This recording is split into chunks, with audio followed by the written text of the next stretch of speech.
नमस्कार दोस्तों, स्वागत है आपका हमारे YouTube चैनल पर। आज हम देखते हैं राज्य व्यवस्था से संबंधित कुछ महत्वपूर्ण प्रश्न। प्रश्न है, निम्नलिखित में से कौन से कथन संविधान सभा के विषय में सत्य नहीं है? एक, वह वयस्क मताधिकार पर आधारित नहीं थी। दो, वह प्रत्यक्ष निर्वाचन का परिणाम थी। तीन, वह बहुदलीय निकाय थी। चार, उसने अनेक समितियों के माध्यम से कार्य किए। नीचे दिए हुए कूट से सही उत्तर का चयन करें। तो इसका सही आंसर है ऑप्शन ए, एक और दो। संविधान सभा के गठन के लिए राज्यों की विधानसभाओं का उपयोग निर्वाचक मंडल के रूप में किया गया। अतः संविधान सभा अप्रत्यक्ष निर्वाचन का परिणाम थी। यह निर्वाचन प्रारंभिक स्तर पर वयस्क मताधिकार प्रणाली द्वारा किया गया था। संविधान सभा में अनेक दलों के लोग शामिल थे। इस सभा ने अपने कार्यों का संचालन करने के लिए अनेक समितियों का गठन किया था। अगला प्रश्न, भारत के संविधान का प्रारूप तैयार करने वाली संविधान सभा के सदस्यों को विभिन्न प्रांतों की विधानसभाओं द्वारा चुना गया था। उत्तर है सी। अगला प्रश्न, संविधान सभा के चुने हुए अस्थायी अध्यक्ष कौन थे? तो यह थे डॉक्टर राजेंद्र प्रसाद। 9 दिसंबर 1946 को संविधान सभा की प्रथम बैठक की अध्यक्षता अस्थायी अध्यक्ष डॉक्टर सच्चिदानंद सिन्हा ने की थी। 11 दिसंबर 1946 को संविधान सभा ने डॉक्टर राजेंद्र प्रसाद को निर्विरोध संविधान सभा के स्थायी अध्यक्ष के रूप में निर्वाचित किया। अगला प्रश्न, संविधान सभा की प्रथम बैठक की अध्यक्षता किसने की? तो इसका सही आंसर है ऑप्शन सी, डॉक्टर सच्चिदानंद सिन्हा।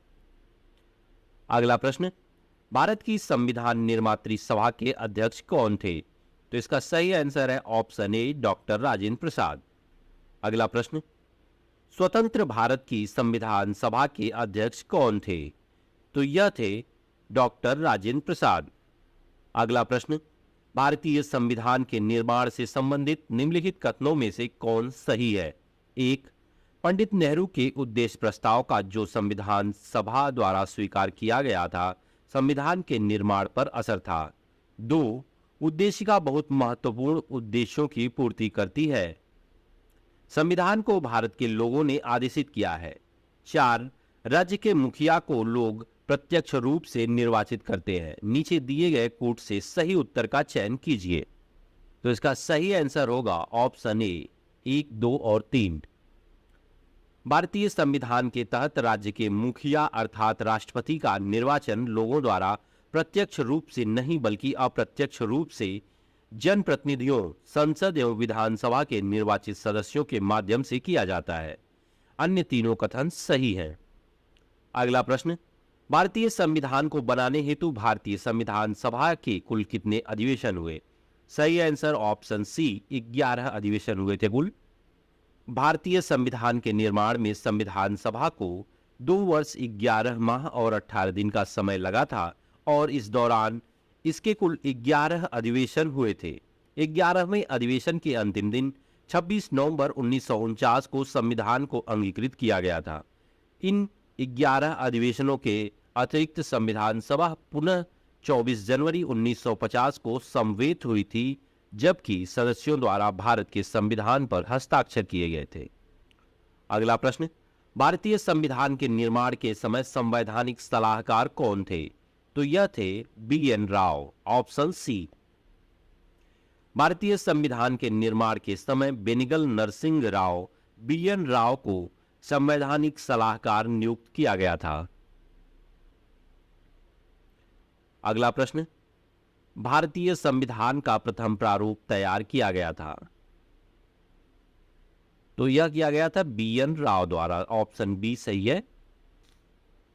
संविधान सभा के संवैधानिक सलाहकार बी.एन. राव द्वारा संविधान का पहला प्रारूप तैयार किया गया था, जिस पर विचार एवं परिवर्तन करके प्रारूप समिति द्वारा संविधान सभा के समक्ष संविधान का मसौदा प्रस्तुत किया गया। बी.एन. राव के मूल प्रारूप में 243 अनुच्छेद तथा 13 अनुसूचियां थीं। अगला प्रश्न, संविधान सभा में भारतीय संविधान का तृतीय वाचन कब प्रारंभ हुआ? तो यह हुआ था 17 नवंबर 1949 को। संविधान सभा में भारतीय संविधान का तृतीय वाचन 17 नवंबर 1949 से प्रारंभ हुआ था और 26 नवंबर 1949 तक चला। अगला प्रश्न, भारत का संविधान पूर्ण रूप से तैयार हुआ, तो यह हुआ 26 नवंबर 1949 को तैयार हुआ पूर्ण रूप से। भारतीय संविधान की उद्देशिका में उल्लेख किया गया है कि 26 नवंबर 1949 को भारत के लोगों ने संविधान को अंगीकृत, अधिनियमित और आत्मार्पित किया। संविधान को अपनाने, उसके पूर्ण होने, पारित होने तथा उसको अंतिम रूप देने की तारीख भी 26 नवंबर 1949 को ही माना जाता है। इसी दिन नागरिकता, अंतःकालीन संसद, अस्थायी और संक्रमणकालीन उपबंध लागू हो गए। तथापि संविधान के शेष उपबंध 26 जनवरी 1950 से प्रभावी हुए। अतः संविधान के पूर्ण रूप से लागू होने तथा पूर्ण रूप से क्रियान्वित होने की तिथि के रूप में 26 जनवरी 1950 को ग्रहण करते हैं। अगला प्रश्न, भारतीय संविधान कब लागू हुआ, तो यह हुआ 26 जनवरी 1950 को। संविधान को 26 जनवरी के दिन लागू करने का निर्णय इसलिए किया गया था क्योंकि कांग्रेस ने इस तिथि को 1930 में स्वतंत्रता दिवस के रूप में मनाया था। भारतीय राष्ट्रीय कांग्रेस के लाहौर अधिवेशन दिसंबर 1929 में पूर्ण स्वराज की घोषणा की गई तथा 26 जनवरी को स्वतंत्रता दिवस के रूप में मनाए जाने का संकल्प लिया गया और आजादी के पूर्व तक 26 जनवरी को स्वतंत्रता दिवस के रूप में मनाया जाता रहा। परंतु भारत 15 अगस्त 1947 को स्वतंत्र हो गया और तब से प्रत्येक वर्ष 15 अगस्त को स्वाधीनता दिवस के रूप में मनाया जाने लगा। जबकि स्वतंत्रता प्राप्ति के पश्चात 26 जनवरी की तिथि को अविस्मरणीय बनाने हेतु भारतीय संविधान को पूर्णतः 26 जनवरी 1950 को लागू किया गया और तब से प्रत्येक वर्ष 26 जनवरी को गणतंत्र दिवस के रूप में मनाया जाने लगा। अगला प्रश्न, भारतीय संविधान को अपनाया गया संवैधानिक सभा द्वारा। भारतीय संविधान के 11वें अधिवेशन में 26 नवंबर 1949 को भारतीय संविधान सभा द्वारा अपनाया गया। अगला प्रश्न, बी.आर. अम्बेडकर का संविधान सभा में निर्वाचन हुआ था, तो यह हुआ था बंबई प्रेसिडेंसी से। वर्ष 1946 में संपन्न संविधान सभा के प्रारंभिक चुनाव में डॉक्टर भीमराव अंबेडकर अविभाजित भारत के बंगाल प्रांत के पूर्वी भाग से निर्वाचित हुए थे। बाद में यह क्षेत्र पाकिस्तान में चले जाने के कारण डॉक्टर अंबेडकर भारतीय गणराज्य के बंबई प्रेसिडेंसी के पूना संसदीय क्षेत्र से उपचुनाव में निर्वाचित होकर भारतीय संविधान सभा में सम्मिलित हुए। पूना सीट उनके लिए कांग्रेस के एम.आर. जयकर ने त्यागपत्र देकर रिक्त की थी। यद्यपि विकल्प ए में पश्चिम बंगाल है, फिर भी यह अभिष्ट विकल्प नहीं हो सकता क्योंकि भले ही डॉक्टर अंबेडकर पूर्वी बंगाल से प्रथमतः निर्वाचित हुए थे, लेकिन अंततः उन्होंने बंबई प्रेसिडेंसी से निर्वाचित सदस्य के रूप में संविधान सभा में कार्य किया था। अगला प्रश्न, डॉक्टर भीमराव अंबेडकर का जन्म और मृत्यु कब हुई थी? सही आंसर है ऑप्शन बी, 1891 में उनका जन्म हुआ था और 1956 में उनकी मृत्यु हो गई। भारतीय संविधान निर्माण में मुख्य भूमिका निभाने वाले डॉक्टर भीमराव अंबेडकर का जन्म 14 अप्रैल 1891 को महू मध्य प्रदेश में तथा मृत्यु 6 दिसंबर 1956 को दिल्ली में हुई। अगला प्रश्न, निम्नलिखित कथनों पर विचार कीजिए। 1. तृतीय गोलमेज सम्मेलन के विचार विमर्श की परिणति भारत सरकार अधिनियम 1935 के पारित होने के रूप में हुई। 2. भारत सरकार अधिनियम 1935 ने ब्रिटिश भारत के सूबे और भारतीय रियासतों के एक संघ पर आधारित ऑल इंडिया फेडरेशन के गठन का उपबंध किया। उपयुक्त कथनों में से कौन सा से सही है? तो सही आंसर है ऑप्शन सी, 1 और 2 दोनों। नवंबर-दिसंबर 1932 में लंदन में आयोजित तीसरे और अंतिम गोलमेज सम्मेलन में कांग्रेस ने भाग नहीं लिया था। इस सम्मेलन में भारत सरकार अधिनियम 1935 के लिए एक ठोस योजना को अंतिम रूप में पेश किया गया था। इसमें ब्रिटिश भारत के सूबों और भारतीय रियासतों के एक संघ पर आधारित ऑल इंडिया फेडरेशन के गठन का प्रावधान किया गया था। अगला प्रश्न, संविधान सभा में वयस्क मताधिकार को 15 वर्षों के लिए स्थगित करने की बात किसने की थी? तो यह कहा था मौलाना आजाद ने। Option C. संविधान सभा में वयस्क मताधिकार विषय पर बहस के दौरान मौलाना अबुल कलाम आजाद ने वयस्क मताधिकार को 15 वर्षों के लिए स्थगित करने की वकालत की थी, किंतु डॉक्टर राजेंद्र प्रसाद एवं पंडित जवाहरलाल नेहरू ने जोरदार ढंग से इसे अपनाने के लिए इसका समर्थन किया। अगला प्रश्न, निम्नलिखित में से किसने सुझाव दिया था कि भारत की स्वतंत्रता के बाद भारतीय राष्ट्रीय कांग्रेस को एक राजनीतिक दल के रूप में भंग कर दिया जाना चाहिए? तो यह कहा था महात्मा गांधी ने। Option D. भारत की स्वतंत्रता के उपरांत महात्मा गांधी ने यह सुझाव दिया था कि भारतीय राष्ट्रीय कांग्रेस को अब एक राजनीतिक दल के रूप में भंग कर दिया जाना चाहिए। अगला प्रश्न, अपनी राष्ट्रवादी प्रतिक्रिया में भारतीय संविधान के निर्माताओं ने अल्पसंख्यकों के हितों तथा भावनाओं के महत्व को कम करके आंका है। यह कथन किसका था? तो यह कथन था आइवर जेनिक्स का। Option D. प्रस्तुत कथन आइवर जेनिक्स का था। उनका मानना था कि भारतीय संविधान निर्माताओं ने भारतीय संघ में अल्पसंख्यक हितों तथा भावनाओं के महत्व को न्यूनतम रखने का प्रयास किया है। अगला प्रश्न, किसने कहा था संविधान सभा कांग्रेस थी और कांग्रेस भारत? तो यह कहा था ऑस्टिन ने।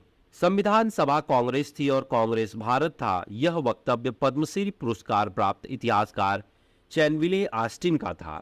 यह वक्तव्य उनकी पुस्तक द इंडियन कॉन्स्टिट्यूशन में वर्णित है।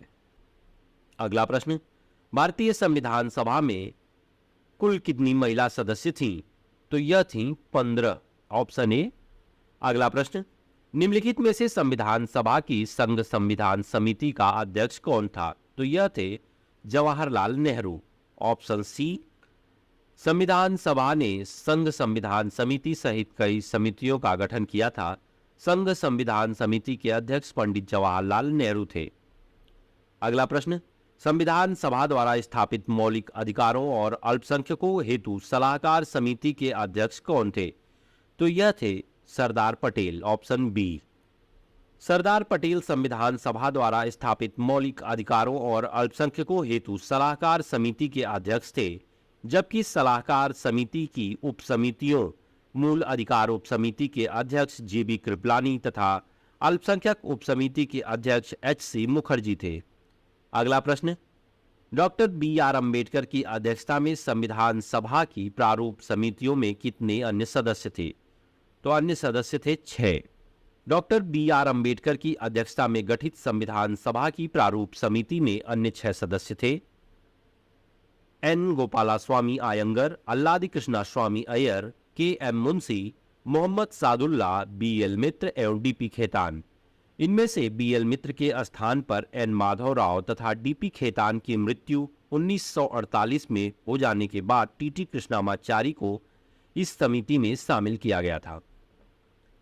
अगला प्रश्न, संविधान सभा ने डॉक्टर बी.आर. अंबेडकर की अध्यक्षता में प्रारूप समिति का गठन कब किया? तो यह किया था 29 अगस्त 1947 को। संविधान के प्रारूप पर विचार करने हेतु संविधान सभा द्वारा 29 अगस्त 1947 को संकल्प पारित करके डॉक्टर बी.आर. अंबेडकर की अध्यक्षता में प्रारूप समिति का गठन किया गया था। अगला प्रश्न, संविधान निर्मात्री परिषद की झंडा समिति के अध्यक्ष कौन थे? सही आंसर है option B, doctor Rajendra Prasad. भारतीय इतिहास में 2 झंडा समितियों का विशेष उल्लेख मिलता है।